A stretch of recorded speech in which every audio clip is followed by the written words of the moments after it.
Hoy vamos a hablar de la fisiología del sistema endocrino. El sistema endocrino se divide básicamente en glándulas y en hormonas. Las glándulas endocrinas son un acúmulo de células especializadas capaces de sintetizar, es decir, fabricar y secretar a la circulación sustancias bioquímicas llamadas hormonas.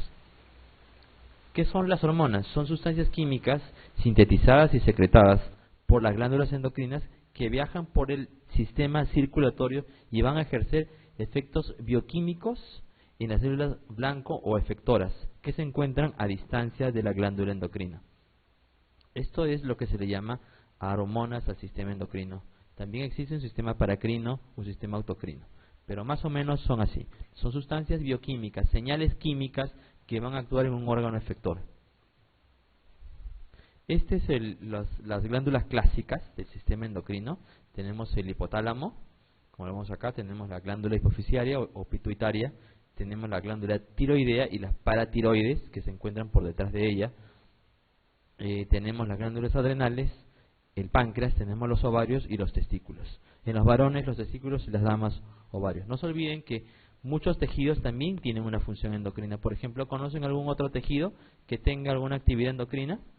Por ejemplo, el riñón fabrica una sustancia, una hormona que se llama EPO, ¿no? Eritropoyetina, cuya función es aumentar la síntesis de glóbulos rojos, entre otras, ¿no? Todos los tejidos, el pulmón, el hígado, todos tienen efectos endocrinos, actividad endocrina, y probablemente también paracrina, autocrina.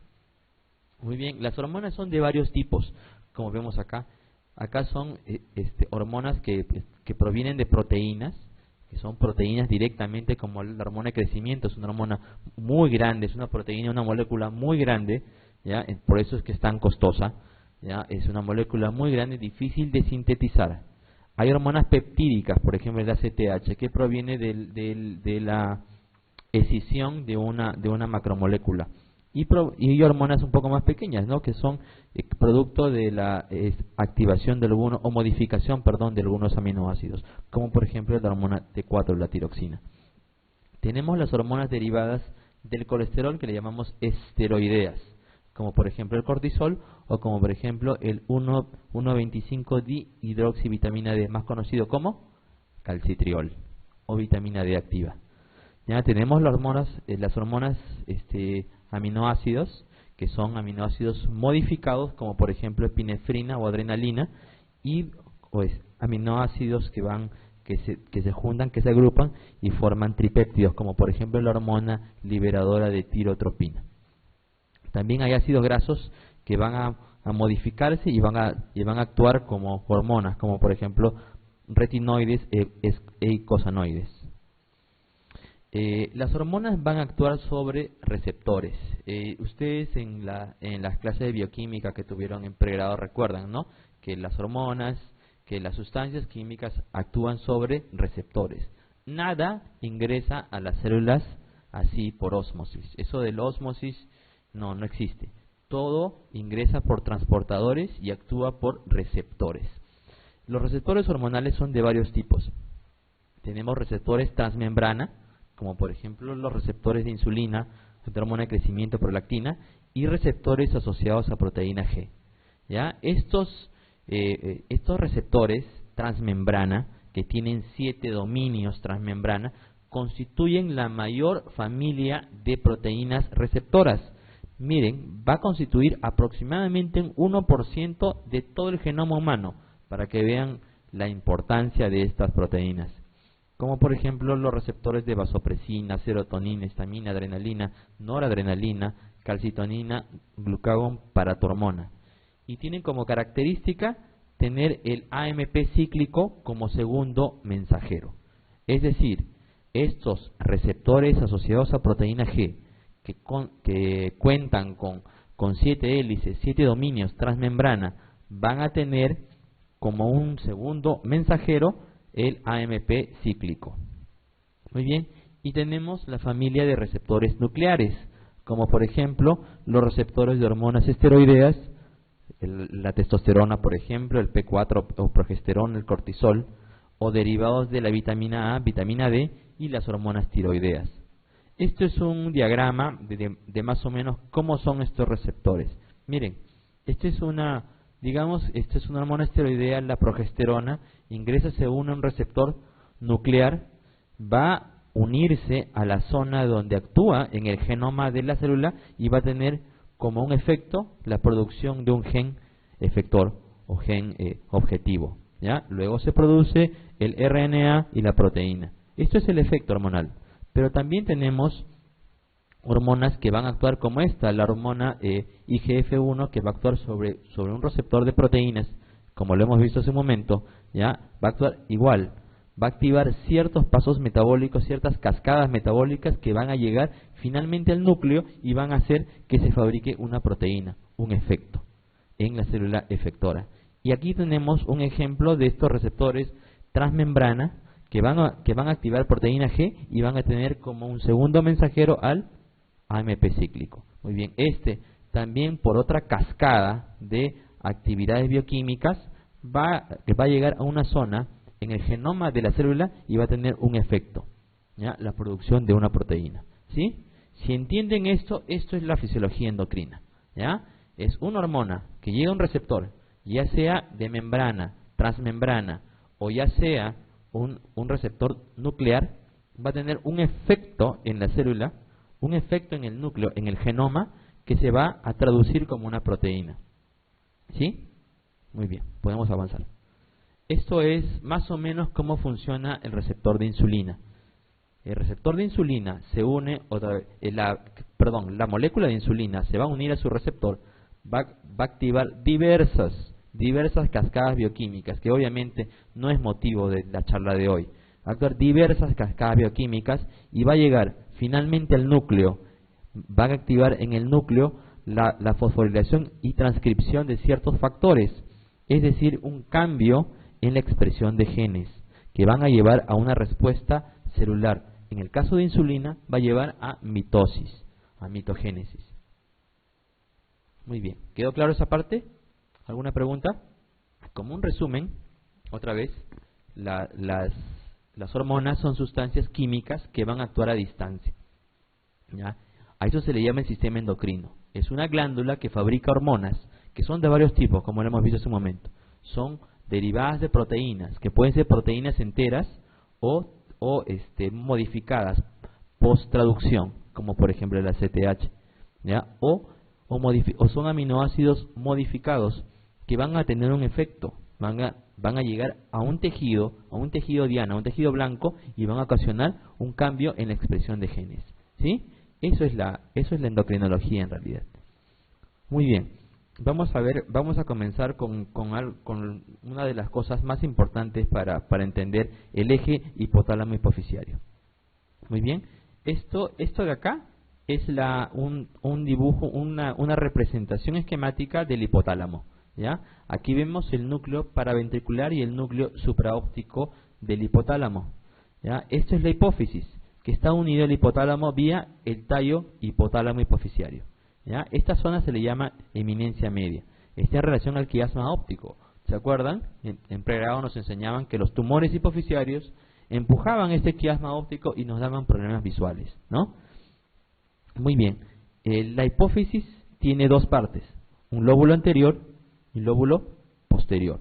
Al lóbulo anterior se le conoce también como adenohipófisis y al lóbulo posterior como neurohipófisis. ¿Por qué? Miren acá, está diseñado así.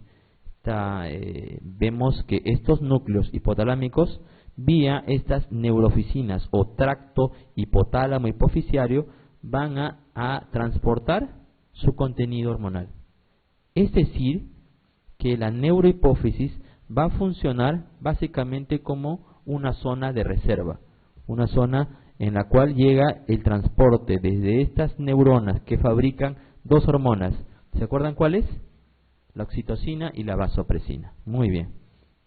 Entonces, la adenohipófisis se va a conectar al hipotálamo por vasos sanguíneos, que se conocen como sistema portal hipotálamo hipoficiario, a nivel de la eminencia media. ¿Ok? En cambio, la neurohipófisis, miren, se conecta por fibras nerviosas. ¿Ok? O también se le conoce como neurooficinas. Muy bien, Otra vez, este es otro esquema. Mira, aquí vemos más claramente cómo es este sistema portal hipotálamo hipoficiario. ¿Ya? También estas neuronas, por ejemplo, este es el núcleo arcuato del hipotálamo, van a liberar ciertos factores liberadores de hormonas de la adenohipófisis a nivel del sistema portal hipotálamo hipoficiario, ¿sí? Esto viaja por esta circulación a través del tallo hipotálamo hipoficiario y llega y hace un efecto en la hipófisis anterior y va a ocasionar la secreción o la inhibición de secreción de hormonas adenohipoficiarias. ¿Quedó claro? Muy bien. Entonces, como un pequeño resumen, adenohipófisis produce hormonas, neurohipófisis las almacena y las libera, nada más. Muy bien, las hormonas hipotalámicas, vamos a tener las hormonas de la hipófisis posterior o de la pituitaria posterior o neurohipófisis, que ya hemos dicho hace un momento, la vasopresina y la oxitocina. ¿Ya? Se producen en el núcleo supraóptico y paraventricular.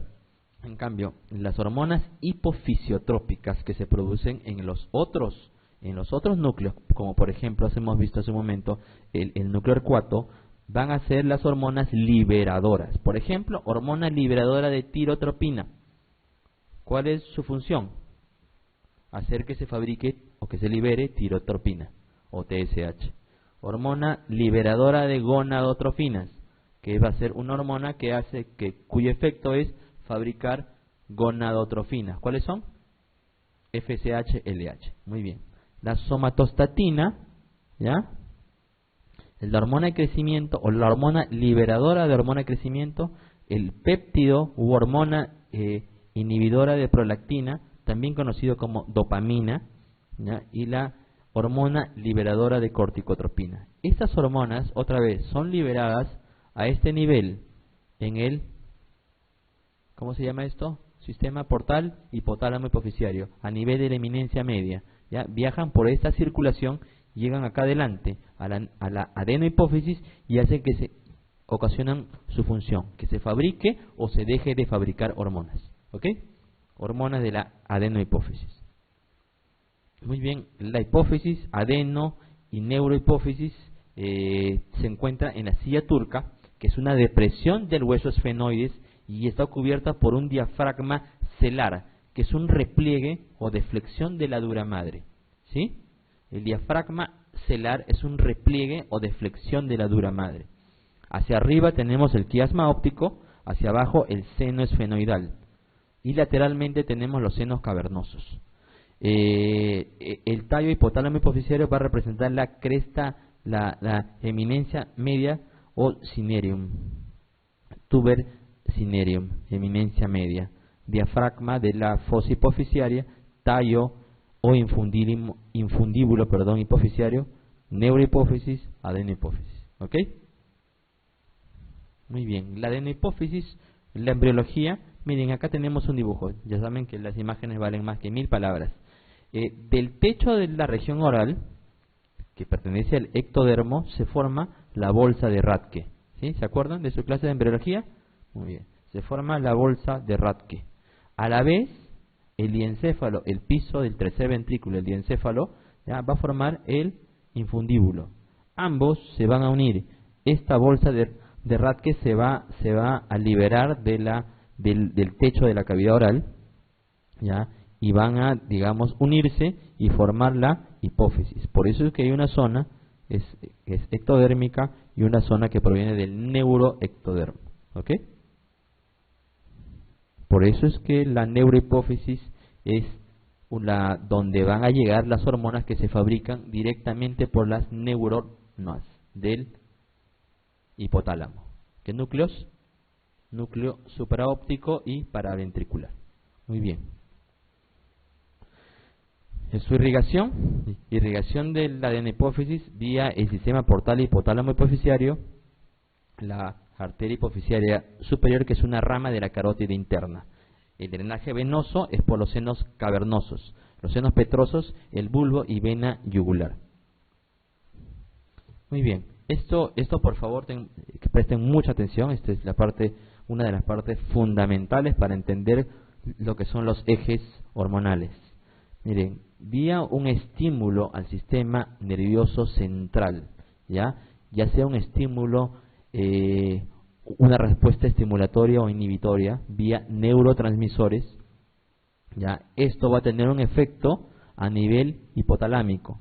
Luego se van a liberar hormonas liberadoras, valga la redundancia, que va a tener un efecto a nivel de la hipófisis.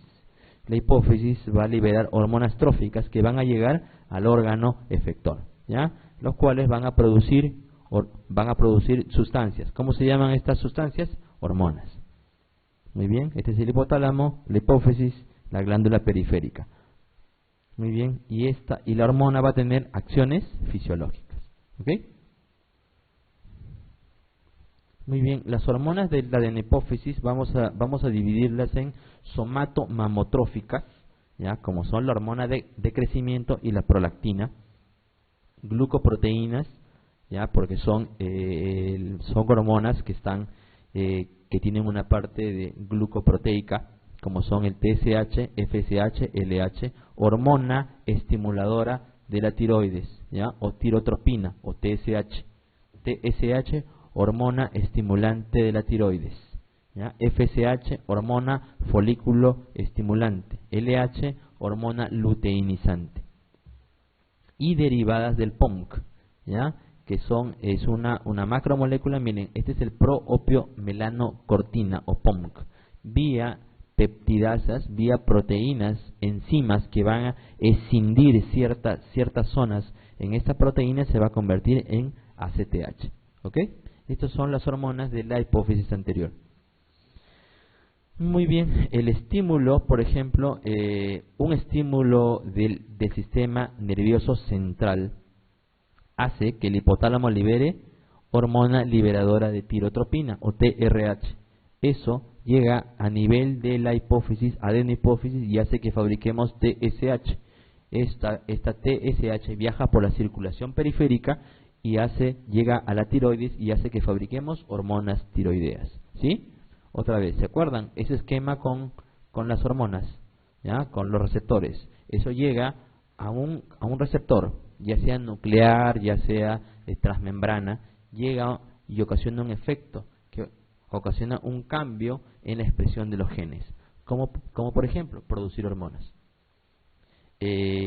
Otro estímulo, GnRH o hormona liberadora de gonadotrofinas, llega a la adenohipófisis para que fabriquemos FSH y LH. Esto es muy complejo, como por ejemplo, cuando el GnRH se fabrica con pulsos muy acelerados, se fabrica LH. Y cuando los pulsos son más lentos, más prolongados, FSH. Esto es muy complejo, ¿ya? Llega a una glándula periférica, ya sea ovario y testículos, y hace que fabriquemos estrógeno, progesterona, testosterona, en varones, espermatozoides, en mujeres, folículos u óvulos. Así tenemos el CRH, que hace que fabriquemos el cortisol, la hormona liberadora de hormona de crecimiento, que hace que fabriquemos la hormona de crecimiento, y finalmente a nivel del hígado IGF-1, ¿ya? Y aquí también presten atención, por favor, un factor estimulante para producir prolactina, un factor hormonal estimulante para producir prolactina es también el TRH, hormona liberadora de tirotropina, ¿ya? El TRH actúa como un estimulante de la producción de prolactina. Por eso que las personas que tienen hipotiroidismo primario muy mal controlado, ¿ya? Que tengan el TSH muy alto, el TRH muy alto, también tienen prolactina elevada. Por eso es que uno de los signos y síntomas del hipotiroidismo primario mal controlado es galactorrea. ¿Ok? Y hay también estímulos que van a inhibir la producción de algunas hormonas. Esto sí quiero que lo tengan en la mente, ¿ya? La somatostatina, ¿ya? Impide la producción de hormona de crecimiento, TSH, FSH y LH, ¿sí? Y también existe la producción de dopamina a nivel del hipotálamo, lo cual impide la producción de prolactina, hormona de crecimiento, TSH y ACTH. Miren, acá tenemos una diferencia importantísima. La dopamina inhibe la producción de prolactina. Por eso es que los agonistas dopaminérgicos, fármacos que actúan como la dopamina, van a inhibir la producción de prolactina. Por eso es que los agonistas dopaminérgicos se usan como tratamiento de la hiperprolactinemia. ¿Conocen alguno? Bromocriptina, cabergolina. Muy bien. Y acá, a diferencia de la somatostatina, impide la producción principalmente de hormona de crecimiento. ¿Sí? Por eso es que los análogos de la somatostatina sirven para el tratamiento de la acromegalia, que es un síndrome hormonal, una enfermedad hormonal que se caracteriza por hiperproducción de hormona de crecimiento. Muy bien. ¿Quedó claro esa parte? Así como hay respuestas estimuladoras, también hay respuestas inhibidoras. Muy bien, la somatostatina, que es un factor inhibidor, también se produce en el aparato digestivo, ¿ya?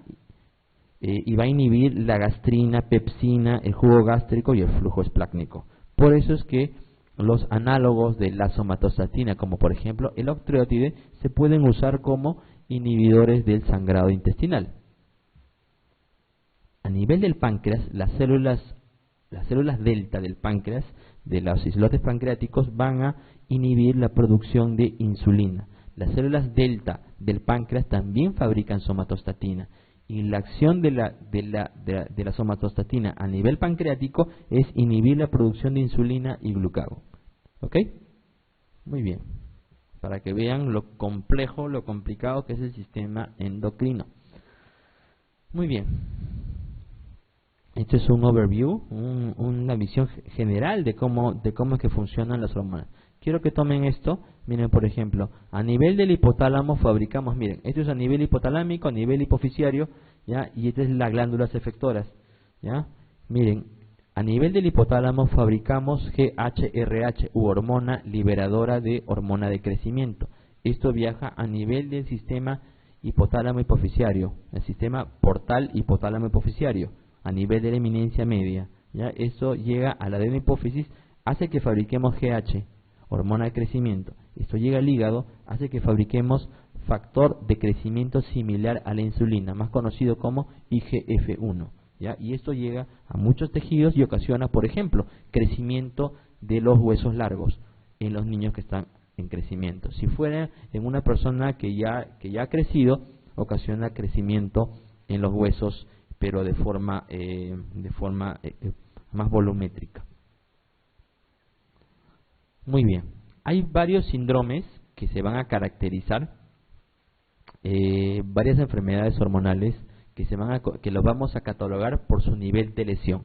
A ver, siempre cuando hay una enfermedad en la glándula periférica se le llama síndrome primario. Por ejemplo, a mí, que me operan de la tiroides, ¿ya? ¿Qué voy a tener? Hipotiroidismo primario. Si me operan de la hipófisis, será problema secundario. Y si me operan del hipotálamo o me irradian el hipotálamo, será un problema terciario.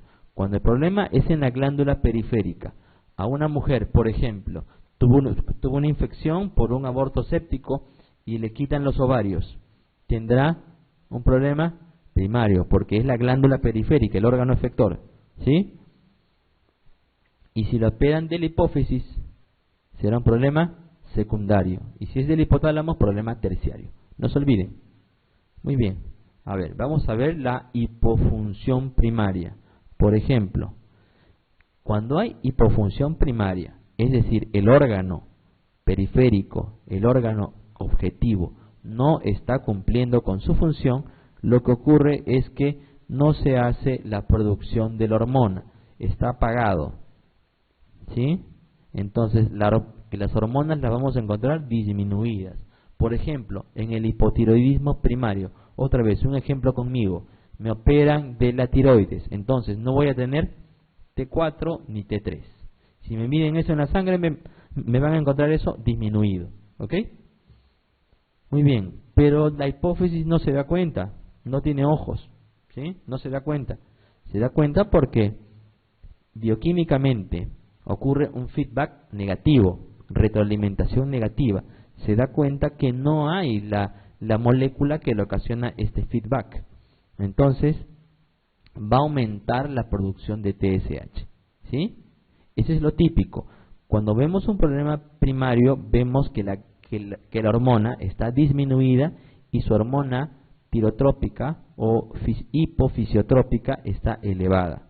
Por ejemplo, en el eje tiroideo llamamos hipotiroidismo primario. ¿Qué vamos a ver? T4 y T3 disminuidos y TSH elevado, bastante elevado. Por ejemplo, si eso ocurre en la suprarrenal, lo que vamos a encontrar es la enfermedad de Addison. ¿Qué vamos a ver? Cortisol disminuido y vamos a encontrar ACTH muy elevado, ¿sí? Y si ocurriera eso en las gónadas, por ejemplo en los ovarios, se le llama hipogonadismo hipergonadotrópico, es decir, estradiol disminuido y vamos a encontrar FSH, LH elevado. ¿Dónde vemos eso fisiológicamente? A ver, chicos, ¿dónde vemos fisiológicamente hipogonadismo hipergonadotrópico? Eso les pasa a las damas en la menopausia. Muy bien, el ovario se va haciendo atresia, dejan de fabricar estradiol y le sube el FSH, LH. Es tan alta la concentración de FSH en la sangre o en la orina en las damas que a través de la orina de esas damas se obtiene FSH para utilizarla como tratamiento. Muy bien. También podemos ver casos de hiperfunción primaria. ¿Conocen algún caso típico de hiperfunción primaria? El hipertiroidismo o enfermedad de Graves, ¿ya? Es uno de los más comunes. El hipertiroidismo o enfermedad de Graves, ¿ya? Si la glándula está hiperactivada, ¿qué va a pasar? Las hormonas, ¿cómo las vamos a encontrar? Aumentadas. Si yo le pido a una persona un examen de hormonas tiroideas porque sospecho que tiene enfermedad de Graves, le veo con bocio, le veo temblor, tremorosa, le veo taquicárdica, sudorosa, ha perdido mucho peso, en poco tiempo encuentro bocio, ya le voy a encontrar las hormonas tiroideas elevadas, aumentadas, T3, T4 muy aumentadas. Entonces, aquí sí va a ejercer un feedback negativo, ¿sí? Y entonces, ¿cómo va a estar el TSH? Feedback negativo. Si hay mucho de uno, el otro tiene que disminuir, ¿sí? Eso me costó todo mi R3, R4, ¿ya? Es difícil de entender, yo les digo. Cuando la hormona está aumentada, a través de un feedback o retroalimentación negativo, va a suprimir la producción de la hormona hipofisiotrópica. En este caso, en el hipertiroidismo por enfermedad de Graves encontraremos el TSH suprimido, 0.01 o no medible, ¿sí? Así lo vemos acá, que la hormona hipofisiaria la vamos a encontrar disminuida, ¿ya? Por ejemplo, en el eje tiroideo se le llama hipertiroidismo primario. La causa principal es la enfermedad de Graves. Si es suprarrenal vamos a encontrar el síndrome de Cushing primario. Y si es en el eje gonadal encontraremos hipergonadismo primario, lo cual es una condición completamente rara. Y por último, podemos ver también casos de hipofunción secundaria. ¿Conocen algún caso así emblemático que tiene nombre, apellido de alguien, de una persona? El síndrome de Sheehan, ¿lo conocen? ¿Sí? Una dama que está en trabajo de parto, muy complicado, mucho tiempo con trabajo de parto, tenía un sangrado intenso en el parto, ¿ya? Y ocasiona una isquemia a nivel de la hipófisis, ¿sí? Entonces, ¿qué encontraremos? Es secundario, el daño es a nivel de, si la hipofunción es secundaria, el daño es a nivel de la hipófisis, ¿ya? Cuando es primario es en la glándula periférica y cuando es terciario es en el hipotálamo. Entonces, ¿cómo vamos a encontrar las hormonas? Si no hay esta hormona, no vamos a fabricar esta, ¿sí? Si yo no tengo esta hormona hipofisiaria, entonces no va a haber ninguna señal química que le diga a la glándula periférica que haga su efecto, ¿ok? Entonces vamos a encontrar ambas disminuidas, tanto la hipófisis como del órgano periférico, ¿ok? En el eje tiroideo se le llama hipotiroidismo secundario. Cuando ocurre en el eje suprarrenal, insuficiencia suprarrenal secundaria. Cuando ocurre en el eje gonadal, vamos a encontrar hipogonadismo hipogonadotrópico. Cuando ocurre en el eje de la hormona de crecimiento, si es en niños, vamos a ver talla baja o enanismo, o si ocurre en adultos, deficiencia de hormona de crecimiento en adultos. Otra causa bastante común de esto son las cirugías de la hipófisis. Yo tengo un adenoma hipoficiario, voy al médico y me llevan a una cirugía, me extraen la hipófisis, a veces me extraen mal de la cuenta y me van a quitar células tirotropas, células corticotropas, gonadotropas, ¿ya? Y me van a disminuir todas estas hormonas, ¿ok? O si me irradian, tengo un astrocitoma, tengo un tumor cerebral y me irradian el cerebro, también me van a ocasionar estos tipos de problemas, ¿ok? ¿Quedó claro? La hiperfunción primaria, hipofunción primaria, hipofunción secundaria. Muy bien, existen casos raros de hiperfunción secundaria. El más común, ¿conocen el caso más común de hiperfunción secundaria? El más común es la prolactina, ¿ya? Un tumor hipoficiario que fabrica prolactina. Ese es el más común. Entonces vamos a ver que la hormona hipoficiaria está elevada. Y vamos a ver el efecto. ¿Cuál es el efecto de la prolactina? ¿Para qué sirve la prolactina? Para fabricar leche. Entonces vamos a ver galactorrea, ¿ya? Y si la prolactina está muy alta en la sangre, también disminuye la actividad de las hormonas sexuales. Muy bien. La hiperfunción secundaria también, si es que es otra hormona, vamos a encontrar que tiene un mayor efecto en la glándula periférica. Entonces vamos a ver tanto la hormona hipoficiaria aumentada como la hormona efectora aumentada. Por ejemplo, si eso ocurre en la prolactina, vamos a ver hiperprolactinemia. Si eso ocurre en el eje tiroideo, vemos hipertiroidismo secundario, lo cual es una entidad extremadamente infrecuente. Es una entidad extremadamente infrecuente. Si ocurre en el eje suprarrenal, vamos a ver el síndrome de Cushing secundario o enfermedad de Cushing, ¿ya? Que es una entidad relativamente poco frecuente. Si ocurre en el eje gonadal, vamos a ver hipergonadismo secundario, ¿ya? Y si vemos en el eje de hormona de crecimiento, vemos acromegalia o gigantismo, ¿sí? Muy bien. ¿Hasta aquí alguna pregunta? ¿Quedó claro? Los ejes hipotálamo, hipoficiario, glándula efectora. Muy bien.